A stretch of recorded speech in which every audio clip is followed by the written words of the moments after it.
ಶ್ರೀರಾಮ ಮಂದಿರ ಮರವಂತೆ ಶ್ರೀರಾಮ ಮಂದಿರ ಮೀನುಗಾರರ ಸೇವಾ ಸಮಿತಿಯ ವತಿಯಿಂದ ಲೋಕ ಕಲ್ಯಾಣಕ್ಕಾಗಿ ಹಾಗೂ ಮೀನುಗಾರರ ಹಿತದೃಷ್ಟಿಯಿಂದ ನವರಾತ್ರಿಯ ಮೊದಲ ದಿನವಾದ ಗುರುವಾರದಂದು ಶ್ರೀ ಋಷಿಕೇಶಿ ಬಾಯಾರೆ ಪ್ರಧಾನ ಅರ್ಚಕತ್ವದಲ್ಲಿ ಗಣಹೋಮ, ಚಂಡಿಕಾ ಹೋಮ ಮುಂತಾದ ಪೂಜ್ಯ ಕಾರ್ಯಕ್ರಮಗಳು ನಡೆದವು. पूजा कार्यक्रमದಲ್ಲಿ ಬೈಂದೂರು ತಾಲೂಕು ತಹಶೀಲ್ದಾರ್ ಶೋಭಾಲಕ್ಷ್ಮಿ, ಬೈಂದೂರು ಶಾಸಕರಾದ ಸುಕುಮಾರ್ ಶೆಟ್ಟಿ, ಮರವಂತೆ ಬಡಾಕೆರೆ ವ್ಯವಸಾಯ ಸೇವಾ ಸಹಕಾರಿ ಸಂಘದ ಅಧ್ಯಕ್ಷರಾದ ರಾಜು ಪೂಜಾರಿ, ಮದನ್ ಕುಮಾರ್, ಎಸ್ ಜನಾರ್ದನ್, ಬೈಂದೂರು ವೃತ್ತ ನಿರೀಕ್ಷಕರಾದ ಸಂತೋಷ್ ಕಾಯ್ಕಿಣಿ, ಶ್ರೀರಾಮ ಮಂದಿರ ಮೀನುಗಾರರ ಸೇವಾ ಸಮಿತಿ ಅಧ್ಯಕ್ಷರಾದ ವಾಸುದೇವ್ ಕೆಎಂ, ಮಾಜಿ ಅಧ್ಯಕ್ಷರಾದ ಮೋಹನ್ ಕಾರ್ವಿ, ಸದಸ್ಯರಾದ ಸತೀಶ್ ಕೆಎಂ, ಈಶ್ವರ್ ಕಾರ್ವಿ, ಲಕ್ಷ್ಮಣ್ ಕಾರ್ವಿ ಮತ್ತು ಸ್ಥಳೀಯರು ಉಪಸ್ಥಿತರಿದ್ದರು.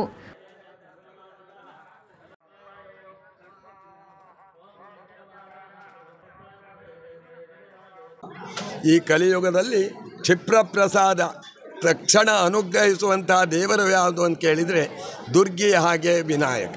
ಆ ವಿನಾಯಕ ಸಕಲ ವಿಘ್ನ ವಿನಾಶಗಳನ್ನೆಲ್ಲ ಪರಿಹರಿಸಿ ಇಷ್ಟಾರ್ಥವನ್ನು ಯಜಮಾನ ಏನು ಬಯಸ್ತಾನೆ ಅದಕ್ಕಿಂತ ಹೆಚ್ಚಿನದ್ದಾದಂಥ ಒಂದು ಪುಣ್ಯವನ್ನು ಕೊಡತಕ್ಕಂತಹ ದೇವತೆ ವಿನಾಯಕ.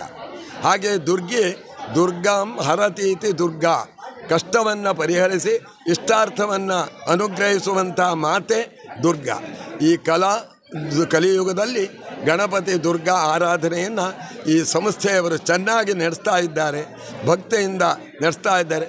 ನಾವು ಸಹ ಶ್ರದ್ಧಾಪೂರ್ವಕವಾಗಿ ಮಾಡಿದ್ದೇವೆ. ಮಾಡಿದ ಕರ್ಮದಿಂದ ಆ ಮಹಾಗಣಪತಿ ಚಂಡಿಕಾ ದುರ್ಗಾಂಬೆಯು ಸುಪ್ರೀತರಾಗಿ ಈ ಮಹತ್ ಕಾರ್ಯಕ್ರಮದಲ್ಲಿ ಪ್ರತ್ಯಕ್ಷವಾಗಿಯೋ ಪರೋಕ್ಷವಾಗಿಯೋ ಎಲ್ಲ ರೀತಿಯ ಸಹಕಾರವನ್ನಿತ್ತಂಥ ಈ ಭಕ್ತರಿಗೆ ಆ ಎರಡೂ ದೇವತೆಗಳು, ಇನ್ನಿತರ ದೇವತೆಗಳು ಆಯುಷ್ಯ, ಆರೋಗ್ಯ, ಸಕಲ ಸೌಭಾಗ್ಯ ಸಂಪತ್ತನ್ನು ಅನುಗ್ರಹಿಸುವುದರೊಂದಿಗೆ ನಿರಂತರವಾಗಿ ದೇವತಾ ಆರಾಧನೆಯನ್ನು ಮಾಡುವಂಥ ಒಂದು ಅನುಗ್ರಹ ಆ ಭಗವಂತ ಅನುಗ್ರಹಿಸುವಂತೆರು, ಯೋಗ ಸುಯೋಗ ಅವರಿಗೆ ನೀಡುವಂತೆರು ಆ ದೇವ ಅನುಗ್ರಹಿಸಲಿ ಅಂತ ಈ ಮೂಲಕ ನಾನು ಸಂಪೂರ್ಣ ಆಶೀರ್ವಾದವನ್ನು. ರವಿರಾಜ್, ವಿ4 ನ್ಯೂಸ್, ಬೈಂದೂರು.